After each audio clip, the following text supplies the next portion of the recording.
السلام علیکم ورحمۃ اللہ وبرکاتہ۔ اعوذ باللہ من الشیطان الرجیم، بسم اللہ الرحمن الرحیم۔ واضرب لهم مثل الحیات الدنیا کماء انزلناه من السماء فاختلط به نبات الارض فاصبح هشیما تذروه الرياح وکان اللہ علی کل شیء مقتدرا۔ المال والبنون زینۃ الحیات الدنیا والباقیات الصالحات خیر عند ربک ثوابا وخیر عملا۔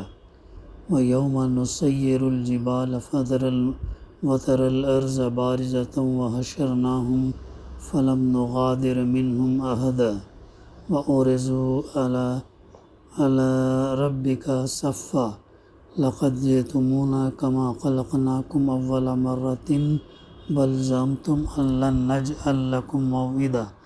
ووضع الکتاب فتری المجرمین مشفقین مما فیہ ویقولون یا ویلتنا ما لہذا الکتاب لا یغادر صغیرۃ ولا کبیرۃ الا احصاها ووجدوا ما عملوا حاضرا ولا یظلم ربک احدا۔ صدق اللہ العلی العظیم۔ رب اشرح لی صدری ویسر لی امری واحلل عقدۃ من لسانی یفقہوا قولی۔ رب زدنی علما۔ اور ان لوگوں سے دنیاوی زندگی کی یہ مثال بھی بیان کر دو کہ وہ ایسی ہے جیسے ہم نے آسمان سے پانی برسایا تو اس سے زمین کا سبزہ خوب گھنا ہو گیا، پھر وہ ایسا ریزہ ریزہ ہوا کہ اسے ہوائیں اڑا لے جاتی ہیں، اور اللہ ہر چیز پر مکمل قدرت رکھتا ہے۔ مال اور اولاد دنیاوی زندگی کی زینت ہیں، اور جو نیکیاں پائیدار رہنے والی ہیں وہ تمہارے رب کے نزدیک ثواب کے اعتبار سے بھی بہتر ہیں اور امید وابستہ کرنے کے لیے بھی بہتر۔ اور اس دن کا دھیان رکھو جس دن یعنی قیامت کے دن ہم پہاڑوں کو چلائیں گے اور تم زمین کو دیکھو گے کہ وہ کھلی پڑی ہے، اور ہم ان سب کو گھیر کر اکٹھا کر دیں گے اور ان میں سے کسی ایک کو بھی نہیں چھوڑیں گے، اور سب کو تمہارے رب کے سامنے صف باندھ کر پیش کیا جائے گا۔ آخر تم ہمارے پاس اسی طرح آ گئے جس طرح ہم نے تمہیں پہلی بار پیدا کیا تھا۔ اس کے برعکس تمہارا دعویٰ یہ تھا کہ ہم تمہارے لیے یہ مقرر وقت کبھی نہیں لائیں گے، اور یعنی اعمال کی کتاب سامنے رکھ دی جائے گی، چنانچہ تم مجرموں کو دیکھو گے کہ وہ اس کے مندرجات سے خوف زدہ ہیں اور کہہ رہے ہیں کہ ہے ہماری کم بختی، ہے ہماری بربادی۔ یہ کیسی کتاب ہے جس نے ہمارا کوئی چھوٹا یا بڑا عمل ایسا نہیں چھوڑا جس کا پورا احاطہ نہ کر لیا ہو، اور وہ اپنا سارا کیا دھرا اپنے سامنے موجود پائیں گے، اور تمہارا پروردگار کسی پر کوئی ظلم نہیں کرے گا۔ تو یہ سورہ الکہف کی آیت نمبر 45 سے آیت نمبر 49 تک کی تلاوت اور اس کی ترجمانی ابھی ہم نے سماعت کی۔ بڑی اہم آیتیں ہیں، اور اس سورت کی تفسیر کا سلسلہ الحمدللہ جاری ہے، اور گزشتہ ہمارے مطالعے میں ایک اہم مثال آئی، دو آدمیوں کی مثال آئی، اور وہ مثال جو ہے اس لیے اللہ تعالیٰ پیش کرتا تاکہ انسان اس کے ذریعے سے سبق لے، نصیحت لے، عبرت لے۔ اس کو بتاتا کہ یہ دیکھو ایسے مثال ہے۔ تو ان میں سے ایک شخص کو اللہ تعالیٰ نے انگوروں کے 2 باغ دے رکھے تھے، کھجور کے درختوں سے گھیرا ہوا تھا، 2 باغوں کے درمیان کھیتی لگی ہوئی تھی، دونوں باغ پورا پھل دیتے تھے، کوئی باغ پھل دینے میں کمی نہیں چھوڑتا۔ دونوں کے درمیان اللہ نے ایک نہر جاری کر دی، اور اس شخص کو اللہ تعالیٰ نے بہت دولت عطا کی تھی، اور وہ اپنے ساتھی سے باتیں کرتے ہوئے کہنے لگا، میرا مال تم سے زیادہ ہے اور میرا جتھا بھی تم سے زیادہ مضبوط ہے۔ یعنی وہ گھمنڈ میں، اکڑ میں، تکبر میں، غرور میں آ گیا، زیادہ ہے۔ وہ ایسا سمجھنے لگا کہ جو یہ چیزیں ہمیشہ رہنے والی ہیں، اور میں نہیں سمجھتا کہ یہ باغ کبھی بھی تباہ ہوگا، اور میرے خیال سے قیامت کبھی نہیں آئے گی۔ یعنی قیامت کا بھی انکار کرنے والا، اور اگر کبھی مجھے اپنے رب کے پاس جانا ہوا تو مجھے یقین ہے کہ مجھے وہاں پر بھی اچھی جگہ ملے گی۔ تو اس کے ساتھی نے کہا، کیا تم اس ذات سے کفر کا معاملہ کر رہے ہو جس نے تمہیں مٹی سے اور پھر نطفے سے پیدا کیا، پھر تمہیں ایک بھلا چنگا انسان بنا دیا؟ جہاں تک میرا تعلق ہے، میں تو یہ عقیدہ رکھتا ہوں کہ اللہ میرا پروردگار ہے، میں اور اپنے پروردگار کے ساتھ کسی کو شریک نہیں مانتا۔ اور فرمایا آگے، اور جب تم اپنے باغ میں داخل ہو رہے تھے اس وقت تم نے یہ کیوں نہیں کہا کہ ماشاء اللہ لا قوت الا باللہ، جو اللہ چاہتا ہے وہی ہوتا ہے، اللہ کی توفیق کے بغیر کسی میں کوئی طاقت نہیں۔ اگر تمہیں یہ نظر آ رہا ہے کہ میری دولت اور اولاد تم سے کم ہے تو میرے رب سے کچھ بعید نہیں کہ وہ مجھے تمہارے باغ سے بہتر چیز عطا فرما دے اور تمہارے اس باغ پر کوئی آسمانی آفت بھیج دے، تو جس سے وہ چکنے میدان میں، چٹیل میدان میں تبدیل، اور ایسا ہی ہوا۔ یا زمین سے پانی اتر جائے پھر تم اسے تلاش نہ کر دو۔ تو ایک صبح جو ہے ایسا ہی ہوا کہ ساری دولت جو ہے اس کے عذاب کے گھیرے میں آ گئی، اور باغ میں جو تھا کچھ بھی نہیں تھا، سب اوندھے منہ پڑا ہوا تھا، اور وہ ہاتھ ملتا رہ گیا جب اس کے باغ کے ٹٹیوں پر گرا پڑا تھا، اور کہہ رہا تھا، کاش میں نے اپنے رب کے ساتھ کسی کو شریک نہیں کیا ہوتا، اور اسے کوئی ایسا جتھا میسر نہ آیا جو اللہ کو چھوڑ کر اس کی مدد کرتا، اور نہ وہ خود اس قابل تھا کہ اپنے دفاع کر سکے۔ اب اسے معلوم بھی ہوا تو کب؟ جب نقصان ہونے کے بعد، اور اس وقت وہ کیا کہہ رہا ہے؟ کاش کہ میں اپنے رب کے ساتھ کسی کو شریک نہیں کرتا۔ یہ ایک بہترین مثال جو اس سورہ کے اندر دی گئی ہماری نصیحت کے لیے، سبق کے لیے، کہ جو بھی اللہ تعالیٰ ہم کو دے، مال دے، اولاد دے، اس پر ہمیں اترانا نہیں چاہیے، غرور نہیں کرنا چاہیے، تکبر، گھمنڈ نہیں کرنا چاہیے، بلکہ اللہ کا شکر ادا کرنا چاہیے، اور اس کے بتائے ہوئے طریقے طور راستے پر جو ہے عمل کرنا چاہیے اور خرچ کرنا چاہیے۔ یہ اہم سبق ہم کو اس سے ملتا ہے، کوئی گھمنڈ تکبر نہیں رہنا۔ اس کے یہ آگے کی آیت ہے، آیت نمبر 45 میں فرمایا جا رہا کہ اور ان لوگوں سے دنیاوی زندگی کی مثال بھی بیان کر دو کہ ایسی ہے جیسے ہم نے آسمان سے پانی برسایا تو اس سے زمین کا سبزہ خوب گھنا ہو گیا، پھر ایسا ریزہ ریزہ ہوا کہ جو ہے اسے ہوائیں اڑا لے جاتی رہیں، اور اللہ ہر چیز پر مکمل قدرت رکھتا ہے۔ اب یہاں پر دوسری مثال اللہ تعالیٰ دے رہا ہے۔ دوسری مثال میں اللہ تعالیٰ یہ مثال کیوں دیتا؟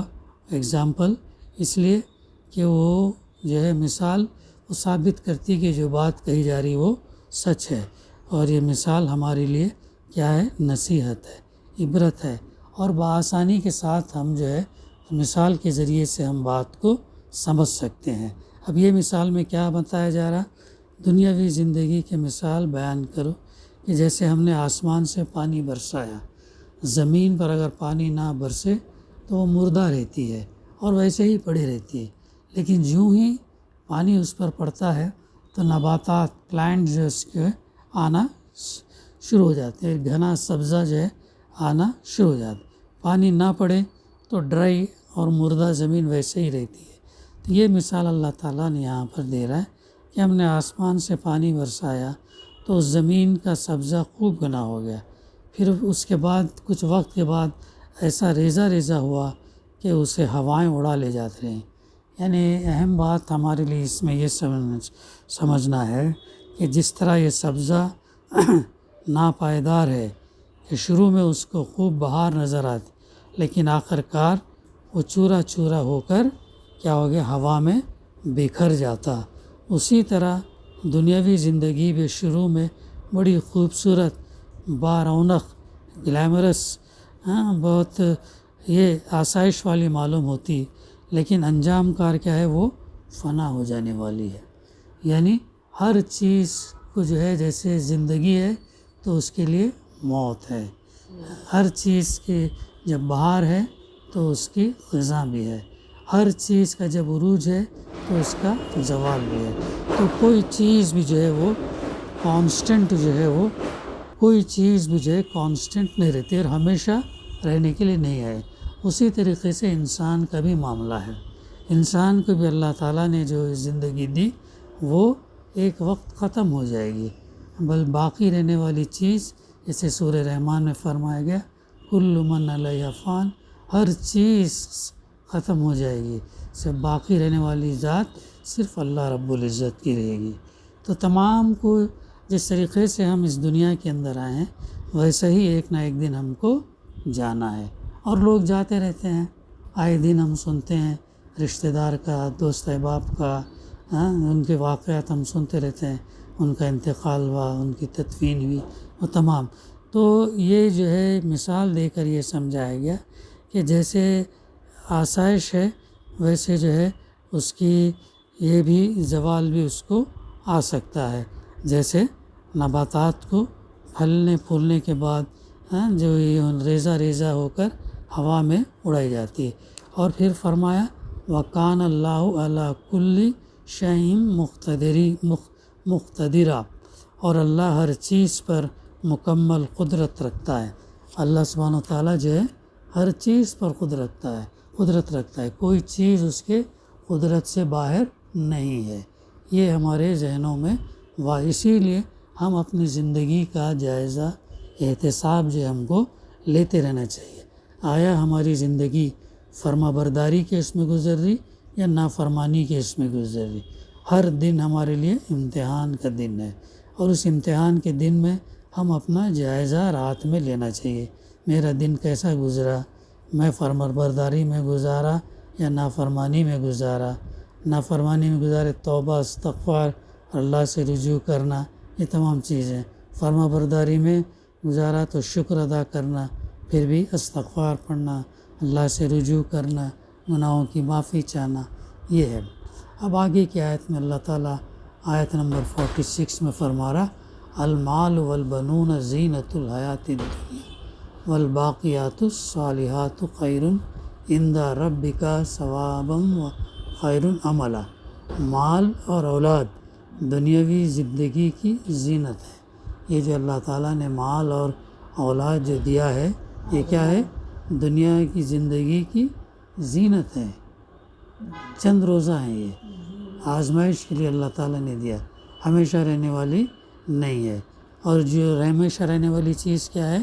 نیکیاں ہیں، پائیدار رہنے والی ہیں، وہ تمہارے رب کے نزدیک ثواب کے اعتبار سے بھی بہتر ہیں اور امید وابستہ کرنے کے لیے بھی بہتر ہیں۔ تو یہ اب انسان کیا ہوتا ہے، اس کی نظر کوتاہ ہوتی ہے، انسان کی نظر دور اندیش کی نہیں ہوتی۔ انسان راہ راست سے جب واقف نہیں رہتا ہے اور دنیا پرست جب ہو جاتا اور دنیا کے پیچھے لگتا ہے، تو جب اسے مال اور اولاد مل جاتی تو کیا وہ آپے سے باہر ہو جاتا ہے، وہ اترانے لگتا ہے، وہ سمجھتا ہے کہ یہ میں نے کمایا، میں نے حاصل کیا، حالانکہ یہ اللہ کے اذن سے ملتی ہے، اور یہ بنیادی طور پر آزمائش کے لیے دی جاتی ہے، ہمیں سمجھنا ہے۔ اکثر 90% لوگ جو ہے نہیں سمجھتے، اور اس کے اصول کے بعد جو ہے انسان برائیوں میں جو ہے وہ یہ ہو جاتا ہے۔ تو مال اور اولاد جو ہے دنیاوی زندگی کی کیا ہے؟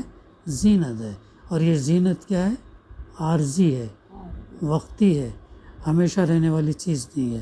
ہمیشہ رہنے والی چیز کیا ہے؟ نیکیاں رہنے والی ہے، وہ تمہارے رب کے نزدیک ثواب کے اعتبار سے بھی بہتر ہیں اور امید وابستہ کرنے کے لیے بھی بہتر ہیں۔ یعنی دنیا کے مال اسباب سے امیدیں لگا کر بیٹھو تو ایک وقت وہ دھوکہ دے جاتے ہیں، لیکن نیک اعمال جو اللہ تعالیٰ کی خوشنودی کے لیے کیے جائیں، ان سے ثواب کی جو امیدیں وابستہ کی جاتی ہیں، وہ پوری ہوتی ہیں. ہاں یہ بات آئی کہ مال اور اولاد جو ہے دنیاوی زندگی کی زینت ہے. اس کے لیے دیا، ٹیسٹ کے لیے اللہ، ٹرائل اینڈ ٹیسٹ کے لیے اللہ تعالیٰ نے دیا ہے. اسی کو سب کچھ نہیں سمجھنا، چونکہ دنیا کی زندگی عارضی ہے، ساتھ آنے والی ہمارے کیا ہے، اعمال ہے اور ایمان ہے. تو اس کو زیادہ اکٹھا کرنے، اس کو زیادہ مضبوط کرنے، خالص اللہ کی رضا کے لیے، اللہ کی خوشنودی کے لیے اور آگے آخرت کی کامیابی کے لیے جو ہے اسے کرنا ہے، نیکیاں اور جمع کرنا ہے. اور اس کے اندر ریا نہیں ہونا، دکھاوا نہیں ہونا، نام نمود نہیں ہونا، شہرت نہیں ہونا، اور جو ہے پھر نفاق بھی نہیں ہونا. تمہارے، میرے اور اللہ کے درمیان رہنا معاملہ. میں اور اللہ جانے کافی ہے. اگر اللہ مناسب سمجھتا تو اللہ بتا دے گا، نہیں تو پھر ضروری نہیں ہے کہ اللہ جان لیا کافی ہے. ورنہ دنیا کو بتانے کے لیے کریں گے تو ہوگا کیا، ریا، دکھاوے میں آئے، ریاکاری میں آئے. تو اس سے بچنا، یہ بات بہت اہم ہے. اور نیکی کا معاملہ بھی ایسا ہی ہے. نیکی کا دار و مدار نیت پر ہے. نیت پاک رکھنا، صاف رکھنا، اللہ کو راضی رکھنے کے لیے، اللہ کو خوش کرنے کے لیے نیک کام کرنا، دنیا کو خوش کرنے کے لیے نہیں، اللہ کو کرنا. تو یہ اس سے کیا ہوتا ہے، اس سے ہم کو سکون حاصل ہوتا ہے، اللہ پر ہمارا توکل، بھروسہ بڑھتا ہے، اللہ پر یقین مضبوط ہوتا ہے. اور پھر ہم جو ہے ہمیں اس کی آخرت کی تیاری میں جو ہم لگے رہتے ہیں. آگے فرمایا جا رہا وَيَوْمَ نُسَيِّرُ الْجِبَالَ وَتَرَى الْأَرْضَ بَارِزَةً وَحَشَرْنَاهُمْ فَلَمْ نُغَادِرْ مِنْهُمْ أَحَدًا. اور اس دن کا دھیان رکھو. اس دن کون سا دن ہے، یہ قیامت کا دن، جس دن ہم پہاڑوں کو چلائیں گے. اللہ تعالیٰ کہتا، کتنی زبردست. ہاں یہ مثال بھی اللہ تعالیٰ اس لیے دے رہا کہ انسان کے سامنے پہاڑ جو ہے ایک بہت طاقتور چیز ہے. وہ زمین کے اندر دھنسی ہوئی ہے. جتنا ہم پہاڑ کو دیکھتے اس سے زیادہ جو ہے گہرا زمین کے اندر دھنسا ہوا ہے. تو ایسی چیز کو اللہ تعالیٰ قیامت کے دن کیا کرے گا، ان کو چلائیں گا. سورہ قاریہ میں اللہ تعالیٰ کیا فرمایا، رنگ برنگ اون کے مانند ان کو اڑائیں گا، بادل کے مانند اڑیں گے وہ رنگ برنگے. پھر دوسری جگہ جو اللہ تعالیٰ فرماتا کوٹ کوٹ کر، پیس کر غبار کی طرح ہوا میں اڑا دیا جائے گا. چلانے کا ذکر اس جگہ کے علاوہ سورہ نمل میں اللہ تعالیٰ فرماتا، سورہ تکویر میں فرماتا، اور انہیں کوٹ پیس کر غبار میں تبدیل کرنے کا ذکر سورہ طٰہٰ میں کرتا ہے، اور سورہ مرسلات اور سورہ واقعہ کے اندر بھی اس کا تذکرہ آتا. آج سائنسی علم کے سامنے اس چیز کو سمجھنا بہت آسان ہے. کیسے؟ جو گریویٹی کی وجہ سے پہاڑ جمے ہوئے ہیں، جکڑے ہوئے ہیں، اگر اللہ تعالیٰ وہ گریویٹی کو ہلکا کر دے، کم کر دے، گریویٹیشنل پل کو ہٹا دے تو ہوگا کیا، اوپر اڑنے لگیں گے. کتنا ایزی ہے سمجھنا، کتنی بڑی نشانی ہے. تو کیا یہ ممکن نہیں ہے؟ سائنس آج ہم کو اسے پروو کر کے بتاتا ہے کہ ایسا کوئی بڑی مشکل بات نہیں ہے. تو اس سے ہمیں سبق عبرت یہ لینا چاہیے، یہ جو نشانیاں اللہ تعالیٰ پیش کرتا ہے، ان نشانیوں سے اللہ کی قدرت کو ہم پہچان سکتے ہیں، اللہ کو سمجھ سکتے ہیں. جب اللہ کو اچھی طریقے سے سمجھیں گے تو پھر ہمارا ایمان مضبوط ہوتا ہے. جب ہمارا ایمان مضبوط ہوتا تو پھر اس کا اظہار ہمارے عمل میں ہوتا، اور وہ عمل پھر اللہ کے لیے ہونا چاہیے. تو یہ اللہ تعالیٰ اس دن سورہ زلزال میں اللہ تعالیٰ کیا فرمایا، جب زمین اپنی پوری شدت کے ساتھ ہلا ڈالی جائے گی اور زمین اپنے اندر کے بوجھ نکال کر باہر پھینک دے گی.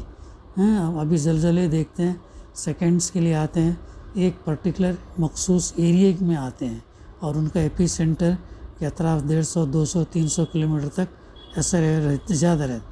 لیکن اس دن اللہ تعالیٰ پوری اس ارتھ کو، زمین کو شدت کے ساتھ ہلا ڈالا جائے گا. تو کیسا انجام ہوگا اس کا ہم اندازہ لگا سکتے. پھر اللہ کے رسول صلی اللہ علیہ وسلم نے اپنی ایک حدیث میں فرمایا، اگر تمہیں قیامت دیکھنا ہے، جیسے آنکھوں دیکھا حال دیکھنا ہے، تو پھر جو ہے تم سورہ تکویر، سورہ انشقاق اور سورہ انفطار پڑھو. قیامت کے مناظر وہاں پہ تم کو سمجھ میں آئیں گے۔ تو یہ اللہ تعالیٰ اور سورہ انشقاق، سورہ انفطار اور سورہ انفطار 3 صورتیں، خالی ترجمہ بھی پڑھ لو، قیامت کے مناظر کا تذکرہ اللہ تعالیٰ نے کیا ہے۔ تو اس دن اللہ تعالیٰ کیا کرے گا، تمام انسانوں کو گھیر کر اکٹھا کر دے گا اور ان میں سے کسی ایک کو بھی نہیں چھوڑیں گا، یعنی آدم علیہ السلام سے لے کر لاسٹ انسان جو پیدا ہوا، تمام انسانوں کو اللہ تعالیٰ دوبارہ اٹھائے گا اور ان کو گھیر کر ایک جگہ کرے گا اللہ تعالیٰ، کوئی نہیں چھوٹے گا۔ آج سینسس بھی حکومت لیتی ہے، لیکن سینسس کے اندر بھی بہت سارے لوگ مس ہو جاتے ہیں، لاوارث لاشیں رہ جاتی ہیں، تو پھر اتنا کلیئر کٹ نہیں آتا۔ لیکن اللہ جب یہ کام کرے گا تو پھر کسی کو جو ہے وہ نہیں یہ کرے گا، کسی کو نہیں چھوڑے گا، سب تمام کو اللہ تعالیٰ جو ہے ایک گھیر کر لائے گا اور انہیں اکٹھا کرے گا، تمام انسانوں کو۔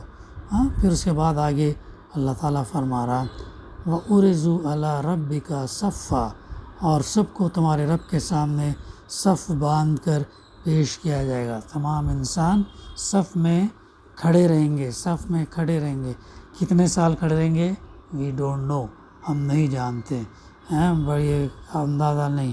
اور پھر حدیث میں آتا ہے کہ کئی سال تک ایسے ہم کھڑے رہیں گے، لوگ جو ہے کھڑے رہ کر جو ہے پریشان ہو جائیں گے، تکلیف ہونے لگے گی، اور سب سے پہلے آدم علیہ السلام کو جا کر کہیں گے آپ اللہ سے کہیے کہ جو ہے حساب کتاب ہمارا جلدی شروع کریں، تو آدم علیہ السلام کہیں گے میری مجال نہیں، میری ہمت نہیں کہ میں اللہ سبحانہ تعالیٰ سے یہ سوال کروں، آپ جو ہے ابراہیم علیہ السلام کے پاس جاؤ۔ پھر ابراہیم علیہ السلام بھی وہی بولیں گے، آدم علیہ السلام نوح علیہ السلام کے پاس بھیجیں گے، نوح علیہ السلام ابراہیم علیہ السلام کے پاس، پھر ایسا ہی انبیاء کے پاس ایک ایک جاتے رہیں گے، آخر موسیٰ علیہ السلام کے پاس جائیں گے، عیسیٰ علیہ السلام کے پاس جائیں گے، تمام کہیں گے پھر جاؤ جو ہے تم محمد صلی اللہ علیہ وسلم کے پاس جاؤ، تو محمد صلی اللہ علیہ وسلم کے پاس جب لوگ جائیں گے تو ہاں کہیں گے، آپ صلی اللہ علیہ وسلم کہیں گے ہاں میں اللہ سے عرض کروں گا، کر کے آپ کہیں گے، تو عرض کرنے کے بجائے ایک طویل سجدے میں آپ چلے جائیں گے اللہ کے رسول، تو طویل سجدہ جب کریں گے تو اللہ تعالیٰ فرمائے گا اے محمد صلی اللہ علیہ وسلم مانگو، کیا مانگتے ہو؟ تو آپ کہیں گے کہ لوگ جو ہے دھوپ سے اور اتنے اس سے پریشان ہیں، حساب کتاب کا یہ شروع کیا جائے، تب اللہ تعالیٰ پھر حساب کتاب کا یہ جو ہے معاملہ شروع کرے گا، اور جس کے پاس جیسا یہ ہے جس سے حساب لیا جائے گا وہ مارا جائے گا، چونکہ اللہ جب حساب لینے بیٹھے تو بہت مشکل ہوگا۔ تو یہ چیز ہے، تو لوگ جو ہے جو لوگ نیک ہوں گے، جن کا ایمان، وہ یہ پریشانیوں اس میں نہیں رہیں گے، وہ اپنے نور کے ساتھ دوڑیں گے، جیسا ایمان اور عمل صالح ہوں گے وہ نور کے ساتھ جائیں گے، ان کو جنت میں جو ہے ان کا داخلہ ہوگا، اور جو ہے پریشان نہیں ہوں گے جیسا اور لوگ ہوں گے۔ تو صف باندھے، یہاں تک کہ فرشتے بھی صف باندھے کھڑے ہوں گے، ان کی بھی مجال ہمت نہیں ہوگی کہ وہ بات کر سکے، تاکر اللہ تعالیٰ فرمائے گا تم ہمارے پاس اسی طرح آ گئے جس طرح ہم نے تمہیں پہلی بار پیدا کیا تھا، پہلی بار انسان کو اللہ نے جیسا پیدا کیا تھا ویسا انسان جو ہے دوبارہ اللہ کے پاس جائے گا، اللہ کے پاس انسان برہنہ جائے گا، کپڑے نہیں رہیں گے۔ تو بی بی عائشہ رضی اللہ نے سوال کیا اللہ کے رسول کیا ہم ایک دوسرے کو وہاں پر دیکھ سکیں گے ایسا؟ تو آپ صلی اللہ علیہ وسلم نے فرمایا دیکھنے کی بات تو دور ہے، وہاں کیفیت اتنی سخت ہوگی کہ اس کا ذہن ہی نہیں جائے گا، اتنا انسان میں نفسی کا عالم رہے گا کہ وہ دیکھنے کرنے کی یہی نہیں ہوگی، پریشان رہے گا سوائے ایمان والوں کے، عمل صالح کرنے والوں کے۔ تو یہ ان سے کہا جائے گا ہم نے تمہیں پہلی بار پیدا کیا ویسے ہی تم ہمارے پاس لوٹ آئے گے، اس کے برعکس تمہارا دعویٰ یہ تھا کہ ہم تمہارے لیے یہ مقرر وقت کبھی نہیں لائیں گے۔ منکرین کا کیا تھا، وہ کیا کہتے تھے قیامت کچھ نہیں ہے، ایسی ہی باتیں ہیں، اور دوبارہ ہم کیسے پیدا کیے جائیں گے، ہمارا گوشت گل سڑ جائیں گا، ہڈی بھی گل سڑ جائیں گی، ہم دوبارہ کیسے پیدا کیے، تو انکار کرتے تھے۔ جب ان کو احساس ہوگا کہ جو ہے جو بات جس کا ہم انکار کر رہے تھے وہ وقت اب آ گیا، اور آپ نبی جو بات صلی اللہ علیہ وسلم اس سے پہلے جو انبیاء بات کہتے تھے وہ بات سچ تھی، ان کی باتیں سچ تھی، وہاں پر انسان ریئلائز کرے گا۔ اور پھر اس کے بعد میں کیا ہے، وَوُضِعَ الْكِتَابُ فَتَرَى الْمُجْرِمِينَ مُشْفِقِينَ مِمَّا فِيهِ وَيَقُولُونَ يَا وَيْلَتَنَا مَا لِهَٰذَا الْكِتَابِ لَا يُغَادِرُ صَغِيرَةً وَلَا كَبِيرَةً إِلَّا أَحْصَاهَا، اور اعمال کی کتاب سامنے رکھ دی جائے گی، اعمال کی کتاب سامنے رکھ دی جائے گی۔ اب جیسا جب سور پھونکا جائے گا، پہلے سور میں تمام مخلوقات انسان کو ملا کر سب ہلاک ہو جائیں گے، دوبارہ جب سور پھونکا جائے گا تو اٹھیں گے، اور جب اٹھیں گے تو ایک ایک فرشتہ ان کے ساتھ رہے گا، ان کے اعمال نامے کو پیش کرتا رہے گا، پھر لے کے چلے گا، اعمال کی کتاب سامنے رکھ دی جائے گی۔ چنانچہ تم مجرموں کو دیکھو گے کہ اس کے مندرجات سے خوف زدہ ہیں، اور جو ظالم ہوں گے، مجرم ہوں گے، جن کے گناہ زیادہ ہوں گے تو بہت فکر مند ہوں گے، پریشان ہوں گے، وہ پریشان ہوں گے۔ تو یہ جو ہے مجرموں کو دیکھو گے کہ اس کے مندرجات سے خوف زدہ ہیں، اور کہہ رہے ہیں ہائے ہماری بربادی، یہ کیسی کتاب ہے جس نے ہمارا کوئی چھوٹا بڑا عمل ایسا نہیں چھوڑا جس کا پورا احاطہ نہ کر لیا۔ وہ عمل نامہ کیسا ہوگا؟ ہر عمل کو نوٹ کر کے رکھے گا، کرامن کاتبین جو بیٹھے ہیں ہمارے ہر عمل کو نوٹ کر رہے ہیں۔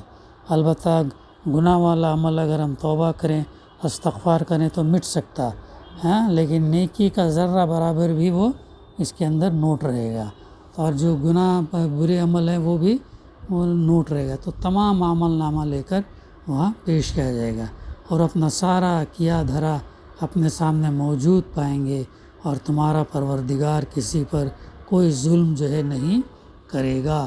اس پروردگار جو ہے اس دن کسی پر کوئی ظلم نہیں کرے، چونکہ انصاف ہوگا، وہاں پر ہر ایک کو اس کی کیے کی جزا یا سزا جو ہے مل کر رہے گی۔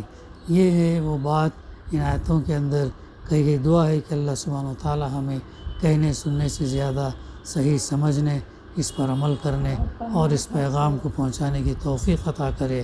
ربنا تقبل منا انک انت السمیع العلیم وتب علینا انک انت التواب الرحیم۔ صلی اللہ تعالی علی خیر خلقہ وعلی آلہ وصحبہ اجمعین۔ الحمد للہ رب العالمین۔